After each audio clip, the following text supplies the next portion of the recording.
1년 동안 밤마다 울부짖던 하영이가 결국 할아버지의 마지막 비밀을 폭로했거든요. 안녕하세요. 저는 42세 김현미입니다. 부산에서 작은 카페를 운영하고 있어요. 지금부터 말씀드릴 이야기는 정말 소름 끼치도록 신기한 실화입니다. 이야기 시작 전 구독과 좋아요 눌러주시면 가족의 진짜 의미를 깨달으실 거예요. 모든 건 할아버지가 세상을 떠나신 후 하영이의 이상한 행동에서 시작됐어요. 할아버지는 78세로 평안히 돌아가셨는데 마지막 순간까지 하영이라는 흰 고양이를 품에 안고 계셨거든요.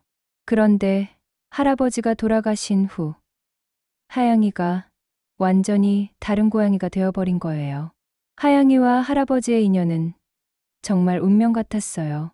5년 전 겨울, 할아버지가 새벽 5시에 산책을 하시다가 아파트 단지 쓰레기통 옆에서 울고 있던 새끼, 고양이를 발견하신 거예요. 온몸이 새하얗고 한쪽 눈이 다쳐서 제대로 뜨지 못하는 불쌍한 모습이었대요. 그날이 12월 중순이었는데 정말 추운 날이었어요. 눈까지 내리고 있었는데 그 작은 생명체가 쓰레기통 사이에서 야옹야옹 울고 있는 모습을 보시고 할아버지가 그냥 지나칠 수 없으셨던 거예요. 평생 동물과 인연이 없으셨던 할아버지였는데 말이에요. 할아버지가 나중에 저희에게 말씀하시길 그 고양이 눈에서 뭔가 특별한 걸 느끼셨다고 해요. 단순히 도움을 요청하는 게 아니라 낯이 자신을 찾아달라고 간청하는 것 같았다고 하시더라고요. 그래서 그 자리에서 바로 집으로 데려오셨어요. 집에 도착해서 할아버지가 직접 따뜻한 물수건으로 고양이를 닦아주시고 상처난 눈도 소독해 주셨어요. 그리고 우유를 데워서 조금씩 먹여주시면서 밤새 돌봐주셨거든요. 새하얀 털 때문에 하영이라고 이름을 지어주셨어요. 처음엔 제가 걱정했어요. 할아버지 연세도 있으시고 고양이 돌보시기 힘드실 텐데 했거든요. 특히 저도 카페 일로 바쁘고 남편 지수도 회사 일이 많아서 할아버지를 자주 뵐 수 없었는데 고양이까지 돌보시면 힘드실 것 같았어요. 아버지가 고양이까지 키우시면 너무 힘드실 텐데. 우리가 자주 못 가니까 걱정이야. 저도 같은 생각이었어요. 하지만 할아버지는 이미 마음을 정하신 상태였어요. 이 아이를 그냥 둘 순 없다고 하시면서 정말 자식처럼 아끼기 시작하셨어요. 매일 아침 제일 먼저 하영이부터 찾으시고 고양이 전용 밥그릇, 물그릇, 화장실까지 하나하나 사다 주셨어요. 가슴이 뛰었습니다. 할아버지가 하영이를 돌보시는 모습을 보면서 정말 감동했거든요. 평생 혼자 사셨던 할아버지가 그렇게 다정하게 작은 생명을 보살피는 모습이 너무 아름다웠어요. 여자인 제가 봐도 정말 따뜻하고 자상하셨어요. 신기한 건 하영이도 할아버지만 따랐다는 거예요. 저희가 부르면 슬쩍 보고 도망가는데 할아버지가 부르시면 어디서든 달려왔어요. 할아버지 무릎 위가 하영이의 전용 자리였고 할아버지가 계단 올라가시면 앞서가면서 안내까지 했어요. 더 놀라운 건 하영이가 할아버지의 일상을 완전히 파악하고 있었다는 거예요. 할아버지가 아침 6시에 일어나시면 하영이도 정확히 6시에 깨서 할아버지 방문 앞에서 기다리고 있었어요. 그리고 할아버지가 세수하러 화장실 가시면 문 앞에서 기다렸다가 나오시면 다시 따라다녔어요. 할아버지가 아침 식사하실 때도 하영이는 항상 식탁 의자 밑에 앉아 있었어요. 할아버지가 떨어뜨리는 음식 조각을 기다리는 게 아니라 그냥 함께 있고 싶어서 그런 것 같았어요. 정말 가족 같았거든요.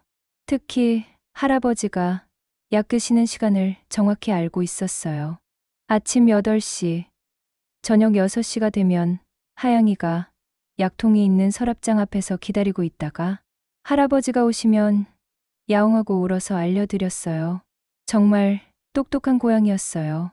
저도 간호조무사 자격증이 있어서 어느 정도 아는데 하영이는 정말 할아버지의 간병 도우미 같았어요. 실제로 할아버지가 기침하시면 하영이가 바로 달려가서 걱정스럽게 바라봤고 할아버지가 잠들면 방문 앞에서 지키고 서 있곤 했어요. 한 번은 할아버지가 감기에 걸리셔서 열이 많이 나시는 날이 있었어요. 그날 하영이는 하루 종일 할아버지 침대 곁을 떠나지 않았어요. 밥도 안 먹고 물도 안 마시고 그냥 할아버지만 지켜봤어요. 마치 자신이 곁에 있으면 할아버지가 빨리 나으실 거라고 믿는 것 같았어요. 할아버지도 하영이를 무척 사랑하셨어요. 하영이 전용 방석도 사주시고 겨울에는 고양이 옷까지 입혀주셨어요. 하영이가 조금이라도 아픈 기색을 보이면 저보다 먼저 동물병원에 데려가시기도 했어요. 정말 친손녀보다 더 아끼셨던 것 같아요. 믿을 수 없었습니다. 할아버지와 하영이가 그렇게 사랑하는 모습을 보면서 제 마음도 따뜻해졌어요. 할아버지가 하영이 덕분에 훨씬 생기 있어 보이셨거든요. 웃음도 많아지시고 매일 하영이 이야기를 하셨어요.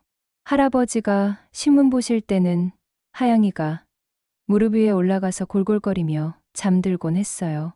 할아버지가 TV 보실 때도 마찬가지였고요. 두 분이 그렇게 편안하게 있는 모습을 보면 정말 평화로웠어요. 동생 현주도 하영이를 좋아했어요. 현주는 초등학교에서 교사를 하는데 하영이의 행동을 관찰하는 걸 재미있어 했어요. 고양이가 이렇게 사람의 감정에 민감할 수 있냐고 신기해하면서요. 하양이 정말 신기해. 할아버지 기분에 따라 행동이 달라져. 할아버지가 우울하시면 조용히 있다가 기분 좋으시면 장난치잖아. 정말 그랬어요. 할아버지가 어디 아프시거나 기분이 안 좋으신 날에는 하영이도 조용히 있었어요. 평소처럼 장난치거나 뛰어다니지 않고 그냥 할아버지 곁에 가만히 앉아 있곤 했어요. 마치 할아버지 마음을 읽을 줄 아는 것 같았어요. 반대로 할아버지 기분이 좋으신 날에는 하영이가 더 활발해졌어요. 할아버지 주위를 뛰어다니면서 관심 끌기도 하고 가져온 장난감으로 놀자고 조르기도 했어요. 정말 사람 같았거든요. 할아버지가 마당에 나가서 화초에 물을 주시면 하영이도 따라 나가서 옆에서 구경했어요. 할아버지가 꽃을 만지시면 하영이도 코를 갖다 대고 냄새를 맡았어요. 할아버지가 하시는 모든 일에 관심을 보였어요. 특히 기억에 남는 건 할아버지가 일기 쓰실 때였어요. 매일 저녁 9시가 되면 할아버지는 책상에 앉아서 일기를 쓰셨는데 하영이는 항상 책상 위에 올라가서 할아버지가 쓰시는 걸 지켜봤어요. 마치 무슨 내용인지 궁금해하는 것 같았어요. 정말 후회했습니다. 그때 할아버지가 일기에 뭘 쓰고 계셨는지 더 관심을 가졌어야 했는데요. 지금 생각해보니 할아버지는 하영이와의 일상뿐만 아니라 다른 중요한 일들도 기록하고 계셨을 것 같아요. 하영이는 할아버지가 외출하실 때도 특별했어요. 할아버지가 외출 준비를 하시면 하영이는 현관문 앞에서 기다렸어요. 그리고 할아버지가 나가시면 창문 앞으로 가서 돌아오실 때까지 기다렸어요. 시간이 오래 걸리면 야옹야옹 울기도 했어요. 할아버지가 돌아오시면 하영이는 정말 기뻤어요. 현관문이 열리는 소리만 들어도 달려와서 할아버지 다리에 몸을 비비면서 반겼어요. 마치 오랫동안 기다렸다는 듯이요. 그런 하영이를 보면서 할아버지도 정말 행복해 하셨어요. 밤에 할아버지가 잠들 때까지도 하영이는 침대 곁에 있었어요. 할아버지가 완전히 잠드시면 그때서야 자신의 방석으로 가서 잠들곤 했어요. 정말 헌신적이었어요. 마치 할아버지를 지키는 게 자신의 사명인 것 같았어요. 주변 사람들도 할아버지와 하영이의 관계를 신기하게 봤어요. 동네 아줌마들이 산책 나오셨을 때 할아버지와 하영이를 보면서 부러워하셨거든요. 동네 아줌마 현미야 아버지, 고양이가 정말 사람 같네요.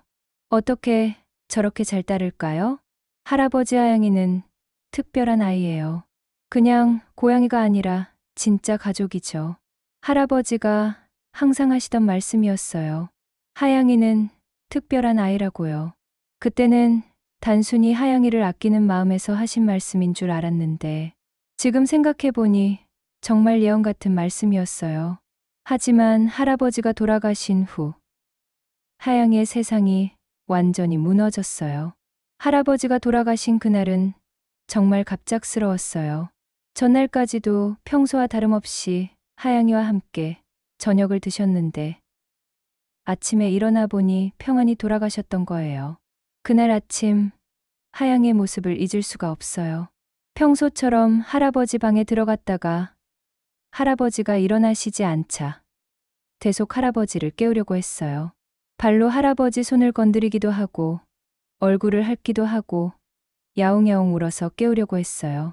제가 들어가서 할아버지 상황을 확인하고 119에 신고하는 동안에도 하영이는 계속 할아버지 곁에서 떠나지 않았어요. 응급요원들이 와서 할아버지를 확인할 때도 하영이는 침대 밑에 숨어서 상황을 지켜봤어요. 할아버지가 돌아가셨다는 걸 안 순간부터 하영이가 달라지기 시작했어요. 할아버지 시신을 모시고 나간 후부터 하영이는 할아버지 방에서 나오지 않았어요. 문을 긁으며 울부짖는 소리가 온 집안을 울렸어요. 가슴이 뛰었습니다. 그 울음소리를 들으면 정말 가슴이 찢어질 것 같았어요. 사람이 우는 것보다 더 슬프게 들렸거든요. 마치 할아버지를 부르면서 왜 대답하지 않으시냐고 원망하는 것 같았어요. 처음 일주일은 정말 끔찍했어요. 하영이가 밥도 안 먹고 물도 안 마시고 계속 울기만 했어요. 그 울음소리가 사람 마음을 찢어놓을 정도로 처절했어요. 밤낮을 가리지 않고 계속 울어서 저희도 잠을 잘 수가 없었어요. 제가 동물병원에서 영양제도 가져오고 하영이가 좋아할 만한 간식도 사왔지만 하영이는 아무것도 거들떠보지 않았어요. 그냥 할아버지가 계셨던 자리만 바라보면서 울기만 했어요. 일주일 후에는 울음소리가 조금 줄어들었지만 대신 하영이가 완전히 무기력해졌어요. 하루 종일 할아버지 방 창가에 앉아서 광만 바라봤어요. 마치 할아버지가 언젠가 돌아오실 거라고 기다리는 것 같았어요. 한 달이 지나도 하영이는 변하지 않았어요.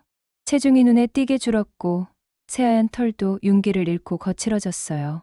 예전에 그렇게 좋아하던 참치캔도 거들떠보지 않았어요. 놀아달라고 조르던 장난감들도 먼지만 쌓여갔어요. 저희가 불러도 쳐다보지 않았어요. 예전에는 저희가 부르면 최소한 고개는 돌렸는데 이제는 아예 반응이 없었어요. 마치 세상에 관심이 없다는 듯이요. 오직 할아버지만 기다리고 있는 것 같았어요. 정말 후회했습니다. 차라리 하영이를 다른 곳에 분양을 보낼 걸 그랬나 싶었어요. 이렇게 고생시킬 거면요. 하지만 한편으론 하영이를 어떻게 보낼 수 있겠어요. 할아버지가 그렇게 아꼈던 고양이인데요.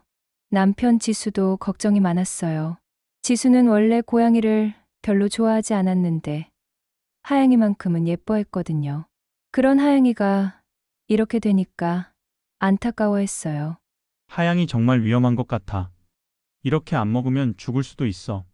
수의사 친구에게 상담받아봤는데 반려동물 상실증후군이라고 하더라고요. 주인을 잃은 반려동물이 겪는 일종의 우울증이라고요. 시간이 해결해 줄 거라고 했지만 몇 달이 지나도 하영이는 전혀 나아지지 않았어요.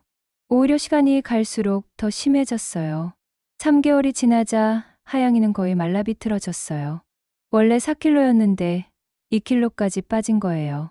털도 푸석푸석해지고 눈빛도 생기를 잃었어요. 밤마다 할아버지 영정 앞에서 울부짖는 소리를 들으면 정말 가슴이 미어졌어요. 그 소리가 너무 슬퍼서 저희도 잠을 제대로 잘 수 없었어요. 이웃집에서 항의가 올 정도였으니까요.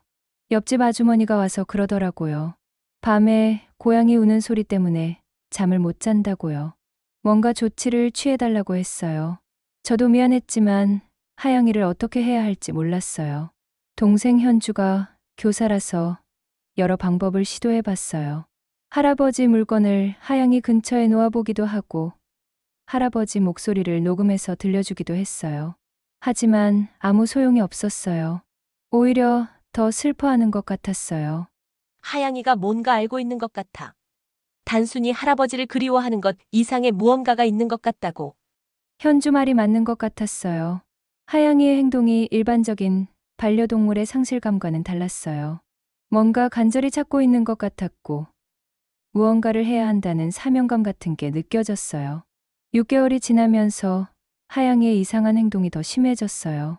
가끔씩 할아버지 방에서 나와서 집 안을 돌아다니면서 뭔가를 찾는 것 같았어요. 서랍을 열어보려고 하기도 하고, 할아버지 옷장 앞에서 울기도 했어요. 특히 할아버지가 일기를 쓰시던 책상 앞에서 오래 앉아 있곤 했어요. 마치 그곳에서 뭔가 중요한 걸 찾을 수 있을 거라고 믿는 것 같았어요. 그런 하영이를 보면서 저도 궁금해지기 시작했어요.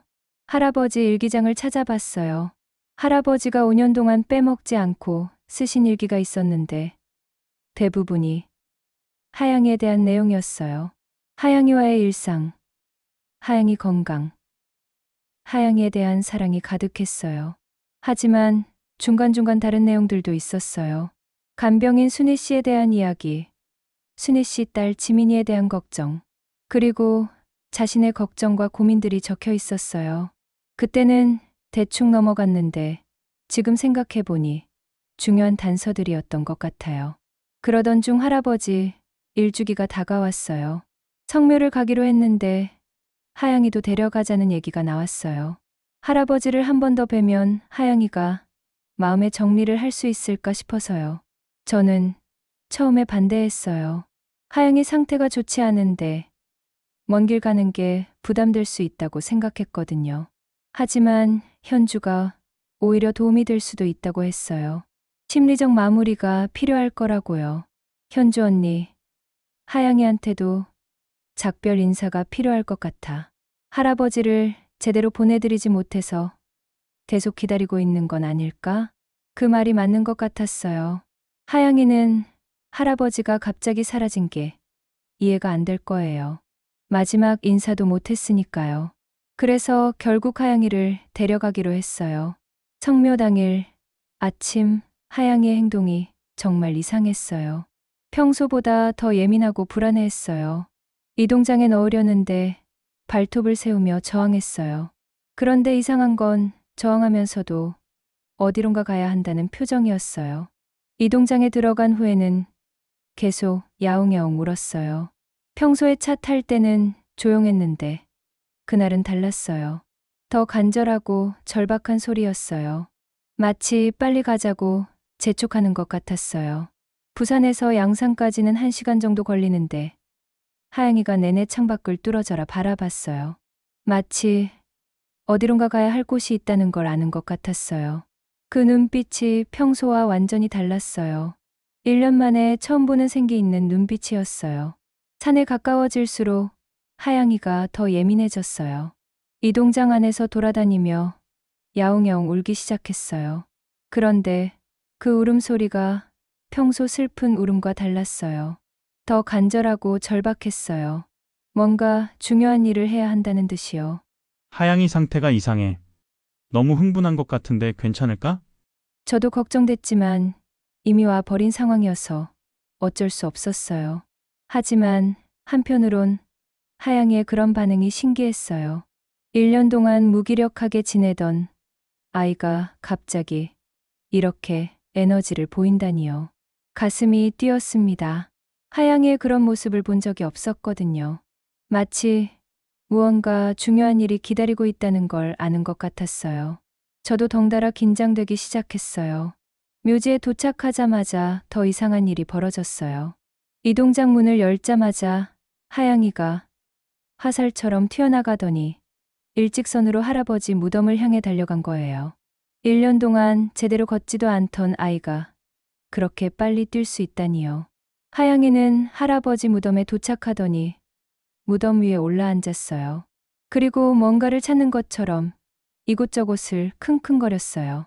코를 바닥에 대고 냄새를 맡더니 갑자기 특정 부분에서 멈췄어요.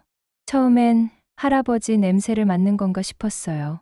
그런데 하영이의 행동이 점점 이상해졌어요. 무덤의 한쪽 부분만 계속 킁킁거리더니 갑자기 앞발로 그곳을 파기 시작한 거예요. 처음엔 장난치는 건가 싶었어요. 고양이들이 가끔 모래나 흙을 파는 습성이 있잖아요. 하지만 하영이의 행동은 그런 게 아니었어요. 정말 무언가를 찾기 위해 파는 거였어요. 믿을 수 없었습니다. 1년 동안 무기력하게 지내던 하영이가 갑자기 이런 엄청난 에너지를 보인다니요. 발톱이 부러질 정도로 계속 파면서 지금까지 들어본 적 없는 처절한 소리로 울어댔어요. 하양이 저거 정상이 아닌 것 같은데? 뭔가 정말 이상해. 정말 이상했어요. 하영이의 눈에는 무언가 절박한 빛이 돌고 있었어요. 마치 그 밑에 반드시 찾아야 할 것이 있다는 걸 확신하는 것 같았어요. 그 눈빛을 보니까 이건 장난이나 본능적 행동이 아니라는 걸 알겠더라고요. 하영아, 그만해. 제발. 제가 울먹이는 소리로 말했어요. 할아버지 무덤을 이렇게 파헤치는 하영의 모습이 너무 충격적이었거든요.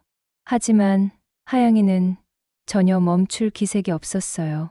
저희가 하영이를 말리려고 다가갔지만 하영이는 저희를 밀어내면서까지 계속 파댔어요. 평소에 그렇게 순하던 아이가 발톱을 세우고 위협하면서까지 자신이 하는 일을 지키려고 했어요. 30분 정도 그렇게 계속됐어요. 하영이의 하얀 털은 흙먼지로 더러워졌고 발톱에서는 피가 나기 시작했어요. 그래도 멈추지 않았어요. 숨이 거칠어지고 온몸이 떨렸지만 계속 파댔어요. 그때 하영이가 파낸 구멍이 꽤 깊어졌는데 갑자기 뭔가 딱딱한 게 하영이 발톱에 걸렸어요. 하영이가 그 순간 멈추더니 그 구멍을 들여다보며 완전히 다른 소리로 울기 시작했어요. 그 울음소리는 1년 동안 들어본 어떤 소리와도 달랐어요. 절망과 간절함, 그리고 무언가를 호소하는 듯한 애절함이 모두 담겨 있었어요. 동시에 뭔가를 찾았다는 안도감 같은 것도 느껴졌어요. 정말 후회했습니다. 저는 그 순간 깨달았어요. 하영이가 정말 뭔가를 알고 있구나. 1년 동안 하영이가 그렇게 괴로워했던 이유가 바로 이것 때문이었구나. 도대체 뭐가 있는 거지? 떨리는 손으로 하영이가 판 구멍을 들여다봤어요. 흙 사이로 하얀색의 무언가가 보였어요. 돌멩이인가 싶어서 손으로 흙을 헤쳐보니 명백히 사람이 만든 물건이었어요. 설마? 그 순간 등골이 서늘해졌어요. 이건 분명 일반적인 상황이 아니었어요. 할아버지 무덤에 왜 다른 물건이 묻혀 있을까요? 그것도 하영이만 알고 있는 장소예요. 하영이는 여전히 구멍을 향해 울고 있었어요. 1년 동안 보지 못했던 강렬한 감정이 그 작은 몸짓에 모두 담겨 있었어요. 마치 드디어 자신의 임무를 완수했다는 듯이요. 할아버지가 늘 하시던 말씀이 떠올랐어요. 하영이는 특별한 아이야. 그냥 고양이가 아니라고. 그때는 무슨 말씀인지 몰랐는데 지금 생각해보니 정말 예언 같은 말씀이었어요. 할아버지는 하영이에게 특별한 무언가를 남겨두고 가신 건 아닐까요? 하영이만 알 수 있는 비밀을 말이에요. 그래서 하영이가 1년 동안 그렇게 괴로워하면서 저희에게 신호를 보내려고 했던 거 아닐까요? 그날 우리는 어쩔 수 없이 파묘를 결정했어요. 하영이가 그렇게까지 했는데 그냥 넘어갈 수는 없었거든요. 무엇보다 그 하얀 물건이 뭔지 확인해야 했어요. 며칠 후 정식 파묘 허가를 받고 장애업체와 함께 할아버지 무덤을 파기 시작했어요. 그날 아침 하영이도 함께 데려갔는데 하영이는 정말 조용했어요. 마치 이제 자신의 역할이 끝났다는 걸 아는 것 같았어요. 관을 열기 전까지만 해도 저는 반신반의했어요. 혹시 하영이가 그냥 할아버지가 그리워서 그런 행동을 한 건 아닐까 싶었거든요. 하지만 관 옆을 파는 순간 정말 놀라운 일이 벌어졌어요. 장애업체 직원이 소리쳤어요. 여기 뭔가 있습니다. 유골함 같은데요. 정말 할아버지 관 바로 옆에서 작은 유골함이 나온 거예요. 하영이가 파던 바로 그 자리에서요. 정말 후회했습니다. 왜 진작 하양이 말을 들어주지 않았을까요? 하양이가 1년 동안 저희에게 알려주려고 그렇게 고생했는데 제가 이해하지 못했던 거예요. 그 유골함에는 최지민 2001에 2023이라고 적혀 있었어요. 전혀 모르는 이름이었어요. 최지민 22세면 정말 젊은 나이인데 왜 우리 할아버지 무덤 옆에 묻혔을까요? 저희는 서로 얼굴을 바라봤어요. 처음 듣는 이름이었거든요. 뭔가 연관이 있는 건 확실한데 도무지 알 수가 없었어요. 할아버지와 무슨 관계일까요? 왜 하영이만 이 사실을 알고 있었을까요? 즉시 경찰에 신고했어요. 불법 매장 의심이라고 했어요. 수사관들이 와서 현장을 조사하고 유골함을 증거물로 가져갔어요. 저희는 자세한 진술을 하고 집으로 돌아왔어요. 그런데 정말 신기한 일이 벌어졌어요. 그날부터 하영이가 완전히 달라진 거예요. 1년 만에 처음으로 밥을 제대로 먹었어요. 그리고 더 이상 밤마다 울지 않았어요. 마치 자신의 임무를 완성한 것처럼 평온해 보였어요. 하영이가 갑자기 식욕을 되찾은 모습을 보면서 정말 놀랐어요. 그동안 거들떠보지도 않던 참치캔을 맛있게 먹고 물도 충분히 마셨어요. 털도 다시 윤기가 돌기 시작했어요. 밤에도 할아버지 방에서 울부짖지 않고 거실, 강석에서 편안하게 잠들었어요. 1년 만에 처음으로 온 가족이 제대로 잠들 수 있는 밤이었어요. 정말 신기했어요. 며칠 후 경찰서에서 연락이 왔어요. 신원 확인에 시간이 걸린다고 했어요. 최지민이라는 동명이인이 너무 많고 정보도 제한적이라고요. 더 조사해보겠다고 했지만 뾰족한 방법이 없어 보였어요. 그때 문득 생각이 났어요. 할아버지를 간병해 주셨던 순희 이모요. 순희 이모는 할아버지 돌아가시기 6개월 전부터 간병을 해주신 분이에요. 정말 헌신적으로 할아버지를 돌봐주셨거든요. 순희 이모는 50대 중반에 조용하고 성실한 분이셨어요. 할아버지를 정말 친아버지처럼 모셨고 하영이와도 친하게 지내셨어요.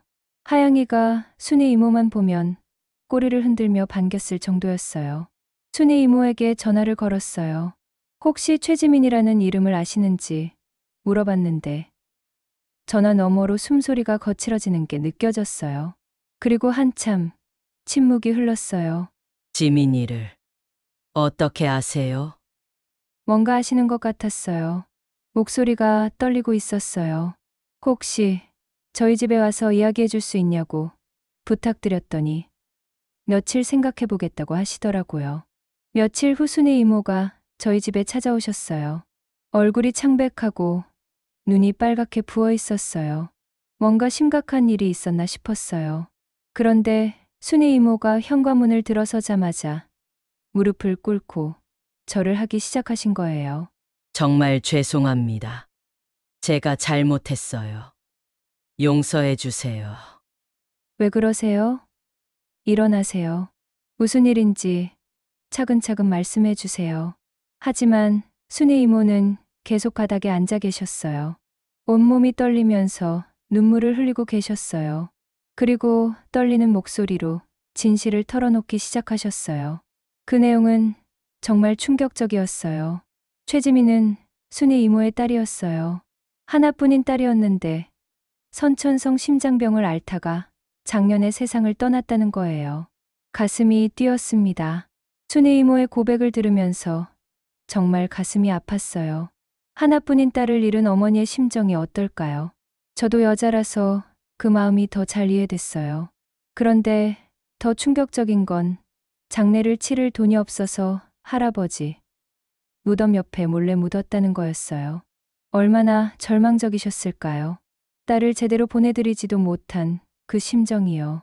태어날 때부터 심장에 구멍이 있었어요. 어릴 때부터 계속 수술 받으며 살았거든요. 7살 때 첫 수술, 12살 때 두 번째 수술, 고등학교 때 세 번째 수술을 받았어요. 순희 이모의 목소리가 떨렸어요. 매번 수술할 때마다 수술비가 1,000만 원씩 들었다고 해요. 남편이 일찍 교통사고로 세상을 떠나서 혼자서 아픈 딸을 키우느라 정말 힘드셨다고 해요. 집도 팔고 빚도 지면서 지민이 병원비를 댔다고 하시더라고요. 그래도 딸이 살아있는 게 감사했대요. 지민이가 의대에 진학해서 의사가 되겠다고 했을 때는 정말 행복했다고 해요. 정말 착한 아이였어요. 자신이 아프면서도 엄마 걱정할까봐 아프다는 소리 안 했어요. 의사가 되어서 자신같이 아픈 사람들을 도와주겠다고 했어요. 들으면서 정말 눈물이 났어요. 그렇게 착한 아이가 그런 고생을 했다니요. 저도 딸이 있어서 그 마음이 더욱 절실히 느껴졌어요. 그런데 대학교 4학년 때 지민이가 갑자기 쓰러진 거예요. 심장 상태가 급격히 악화됐고 즉시 대형 수술이 필요하다고 했어요. 하지만 수술비가 5천만 원이나 됐고 성공 확률도 30%밖에 안 됐어요. 순이 이모는 그래도 수술을 받기로 결정했어요. 딸의 생명 앞에서는 돈이 문제가 아니었죠. 사채업자에게서 돈을 빌려서라도 딸을 살리려고 했어요. 믿을 수 없었습니다. 어머니의 사랑이 이런 거구나 싶었어요. 목숨을 걸고라도 딸을 구하려는 그 마음이 정말 눈물겨웠어요. 저도 엄마라서 그 심정이 너무 잘 이해됐거든요. 수술은 18시간 동안 계속됐어요.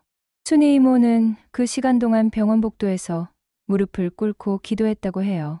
제발 딸만은 살려달라고, 자신의 목숨을 가져가도 좋으니 딸만은 살려달라고요. 수술은 성공했어요. 하지만 지민이는 의식을 찾지 못했어요. 혼수 상태에 빠진 거예요. 의사는 언제 깨어날지 알 수 없다고 했어요. 그때부터 순이 이모의 진짜 지옥이 시작됐어요. 매달 병원비가 300만 원씩 나갔고 사채, 이자도 매달 갚아야 했어요. 순이 이모는 하루에 4시간씩만 자면서 여러 가지 일을 했어요. 새벽 청소부터 시작해서 낮에는 간병일, 밤에는 식당에서 설거지까지. 정말 후회했습니다. 그런 힘든 상황에서도 순이 이모가 할아버지를 그렇게 정성스럽게 돌봐주셨다니요. 저희는 전혀 몰랐거든요. 순이 이모가 그런 고생을 하고 있다는 걸요. 할아버지 간병일도 지민이 병원비 때문에 시작하신 거였어요. 24시간 간병이고 할아버지가 넉넉하신 분이라서 조건이 괜찮았다고 해요. 그래서 더 열심히 돌봐드렸던 거예요. 할아버지가 순이 이모 사정을 아시고 매월 200만 원씩 따로 도와주셨대요. 지민이 병원비까지 걱정해 주시고 정말 친아버지처럼 대해주셨다고 하더라고요. 순이 할아버지께서 정말 천사 같은 분이셨어요. 저를 친딸처럼 대해주시고 지민이까지 걱정해 주시고 그 돈이 아니었다면 저는 정말 순이 이모가 말을 잊지 못하고 울었어요. 할아버지의 도움이 얼마나 큰 힘이 됐는지 알 수 있었어요. 그런데 6개월 후에 지민이가 세상을 떠났어요. 의식을 되찾지 못한 채로요. 순이 이모는 그날 밤 병원 복도에서 하염없이 울었다고 해요. 세상에 혼자 남겨진 기분이었다고요. 마지막에 한 번 눈을 떴어요. 그리고 저를 보면서 고맙다고 사랑한다고 말했어요. 그게 마지막이었어요. 그 말을 들으면서 저도 눈물이 났어요. 22세의 꽃다운 나이에 세상을 떠난 지민이가 마지막에 엄마한테 고맙다고 했다니요. 얼마나 착한 아이였을까요? 지민이 장례를 치러야 하는데 돈이 없었어요. 사채 이자를 갚느라 통장에 남은 돈이 고작 20만 원 정도였어요. 장례식장도 빌릴 수 없었고 화장비도 감당하기 어려웠어요. 가장 간소하게 장례를 치렀어요. 빈소도 없이 화장장에서 바로 화장하는 것으로요. 순이 이모는 딸에게 그것밖에 해줄 수 없다는 게 너무 미안했다고 해요. 화장을 마치고 유골함을 받았을 때 직원이 물어봤어요. 유골은 어떻게 하실 건가요? 납골당 비용을 물어보니 최소 300만 원이었어요. 그런 돈이 어디 있겠어요. 그때 할아버지 말씀이 생각나셨다고 해요. 할아버지가 평소에 순이와 지민도 우리 가족이라고 말씀하셨던 거요. 언젠가 함께 있으면 좋겠다고 하셨던 말씀이요. 믿을 수 없었습니다. 할아버지가 정말 그런 말씀을 하셨다니요. 저희도 모르는 사이에 할아버지는 순이 이모 모녀를 진짜 가족처럼 생각하고 계셨던 거예요. 순이 처음에는 아무리 그래도 그건 아닌 것 같다고 생각했어요. 하지만 며칠이 지나도 대안이 없었어요. 지민이 유골함을 들고 길거리에 나앉게 생긴 거죠. 결국 순이 이모는 자신을 설득하기 시작했어요. 할아버지가 우리를 가족이라고 하셨으니까 괜찮을 거라고요. 그날 밤 순이 이모는 지민이의 유골함을 안고 산으로 향했어요. 아무도 없는 새벽 시간, 손전등 하나만 들고 산을 올라갔다고 해요. 그 험한 산길을 유골함을 안고 혼자 올라가셨다니요. 생각만 해도 가슴이 아팠어요. 할아버지 무덤에 도착했을 때 순이 이모는 한참을 서 있었다고 해요. 할아버지께 용서를 구하면서요. 정말 이래도 되는 건지 확신이 서지 않았다고 해요. 순이 할아버지, 저 왔어요. 죄송해요. 이렇게밖에 할 수 없어요. 지민이가 갈 곳이 없어요. 그렇게 할아버지 무덤 바로 옆에 작은 구덩이를 파고 지민이 유골함을 묻었다고 해요. 조심스럽게 흙을 덮으면서 대속 미안하다고 말씀드렸다고 해요. 순이 지민아, 엄마가 제대로 못 해줘서 미안해. 엄마가 나중에 꼭 다시 찾으러 올게. 꼭 좋은 곳에 옮겨줄게. 순이 이모의 마지막 말이 끝나고 거실에는 깊은 정적이 흘렀어요. 저는 아무 말을 할 수가 없었어요. 목이 메어서 한마디도 나오지 않았거든요. 현주도 고개를 숙인 채 어깨가 떨리고 있었고 지수도 눈물을 훔치고 있었어요. 그런 사연이 있었다니요. 순이 이모가 얼마나 힘드셨을까요? 정말 죄송합니다. 제가 죄인입니다. 순이 이모가 여전히 고개를 숙인 채 말씀하셨어요. 하지만 저희는 그런 생각이 전혀 안 들었어요. 오히려 이해가 됐어요. 순이 이모, 그런 말씀 마세요. 제가 먼저 말했어요. 목소리가 떨리고 있었어요. 이모가 잘못한 게 아니에요. 그런 상황이었다면 충분히 이해해요. 그동안 많이 힘드셨죠? 현주도 고개를 들었어요. 눈이 빨갛게 충혈되어 있었어요. 저희한테 말씀하시지. 혼자 그렇게 고생하시고. 그때 하영이가 조용히 일어나더니 순이 이모 앞으로 다가갔어요. 그리고 순이 이모의 무릎에 머리를 올려놓고 작게 울었어요. 마치 괜찮다고 위로하는 것 같았어요. 순이 하양이야. 이모가 미안해. 하영이는 순이 이모의 손을 살짝 핥아주었어요. 그 모습을 보면서 저는 확신했어요. 하영이가 정말 모든 걸 알고 있었구나. 순이 이모, 제가 조심스럽게 말했어요. 할아버지 말씀이 맞아요. 우리는 가족이에요. 지민이도 우리 딸이나 마찬가지예요. 순이 이모의 눈에서 눈물이 주룩주룩 흘러내렸어요. 1년 넘게 혼자 품고 있던 비밀을 털어놓으니 얼마나 후련하셨을까요? 제가 이렇게까지 했는데 정말 괜찮아요? 괜찮은 게 아니라 오히려 당연한 거예요. 제가 말했어요. 이모가 우리 할아버지를 그렇게 돌봐주셨는데요. 할아버지 일기장을 찾아서 순이 이모께 보여드렸어요. 정말 순이 이모 말대로 순이와 지민을 가족으로 생각한다는 내용이 여러 번 나왔어요. 지민이가 아플 때마다 걱정하시고 병원비도 몰래 도와주신 기록이 빼곡했어요. 그리고 가장 중요한 내용이 있었어요. 나는 이제 얼마 남지 않았다. 내가 떠나면 순이가 어떻게 살아갈까 걱정이다. 순이와 지민이에게 내 재산을 나눠주고 싶지만 아이들에게 미안한 일이라 말할 수가 없다. 정말 후회했습니다. 할아버지가 그런 고민을 하고 계셨는데 제가 전혀 몰랐다니요. 진작 알았다면 지민이도 더 도와드릴 수 있었을 텐데요. 할아버지의 마음을 이제 알겠더라고요. 그리고 또 다른 내용도 있었어요. 하영이가 순이를 정말 좋아한다. 순이가 올 때마다 꼬리를 흔들며 반긴다. 하영이도 순이를 가족으로 생각하는 것 같다. 언젠가 우리 모두 함께 있으면 좋겠다. 그제서야 모든 게 이해됐어요.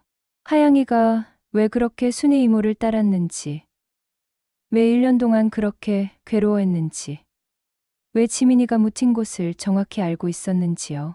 할아버지가 돌아가시기 전에 하양이에게 부탁하신 것 같아요. 순이와 지민을 잘 부탁한다고. 만약 무슨 일이 있으면 우리에게 알려달라고 하신 것 같아요. 결국 저희는 결정했어요. 지민이를 할아버지 곁에 정식으로 모시기로 했어요. 그리고 할아버지 유언에 따라 순이 이모에게도 유산 일부를 나눠드리기로 했어요. 순이 이모는 처음엔 받을 수 없다고 하셨지만 할아버지 뜻이라고 설득했어요. 할아버지가 정말 원하셨던 일이니까 받으셔야 한다고요. 며칠 후 지민이 장례를 다시 치렀어요. 이번에는 정식으로요. 작지만 정성스럽게 할아버지 곁에 모셨어요. 순이 이모는 처음으로 딸에게 제대로 된 장례를 해줄 수 있다면서 정말 고마워하셨어요. 장례식장에서 지민이 영정을 봤을 때 정말 예쁜 아이였어요. 22살이라는 꽃다운 나이에 세상을 떠났지만 사진 속 지민이는 정말 밝게 웃고 있었어요. 의사가 되겠다는 꿈을 가진 착한 아이였을 거예요.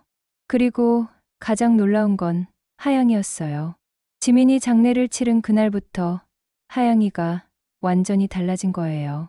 1년 넘게 잃었던 활력을 되찾고 예전의 밝은 모습으로 돌아왔어요. 하양이는 마치 자신의 임무를 완수한 것처럼 정말 평안해 보였어요. 밥도 잘 먹고 잠도 잘 자고 저희와도 다시 친해졌어요. 1년 동안의 고생이 무엇이었는지 알 것 같았어요. 지금은 순이 이모가 저희 진짜 가족이 됐어요. 명절 때마다 함께 지내고 생일도 같이 챙겨드리고요. 할아버지가 원하셨던 대로 정말 한 가족이 된 거예요. 하양이도 순이 이모를 무척 따라해요. 순이 이모가 오시면 제일 먼저 달려가서 반기고 무릎에 올라가서 골골거려요. 마치 예전부터 한 가족이었던 것처럼요. 순이 이모도 할아버지 유산으로 빚을 다 갚고 작은 아파트도 마련하셨어요. 무엇보다 이제 진짜 가족이 생겼다고 행복해하세요. 혼자였던 세월이 얼마나 외로웠을까요? 하양이를 보면서 깨달은 게 있어요. 동물도 정말 깊은 사명감을 가질 수 있다는 거예요. 할아버지의 마지막 부탁을 저희에게 전해주려고 1년 넘게 고생한 거였어요. 정말 대단한 고양이라고 생각해요. 가슴이 뛰었습니다. 하영이가 아니었다면 순이 이모의 사연도 지민이의 존재도 영원히 몰랐을 거예요. 할아버지의 마지막 소원도 이뤄드리지 못했을 거고요. 하영이는 정말 특별한 고양이예요. 지금 하영이는 정말 평화로워 보여요. 창가에 앉아서 햇살을 즐기고 가족들과 장난도 치고요. 가끔 할아버지 영정 앞에 가서 누워있을 때가 있는데 그럴 때는 정말 행복해 보여요.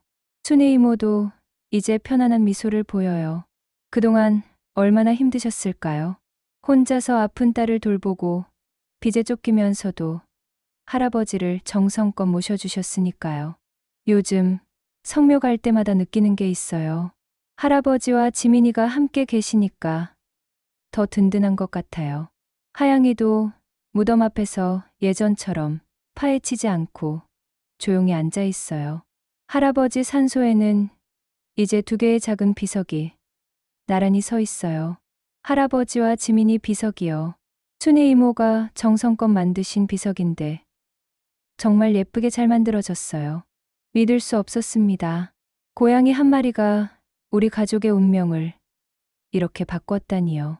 하영이가 없었다면 순이 이모는 계속 혼자 고생하셨을 거예요. 지민이도 외로운 곳에 혼자 있었을 거고요. 하영이가 알려준 비밀은 단순히 지민이의 존재만이 아니었어요.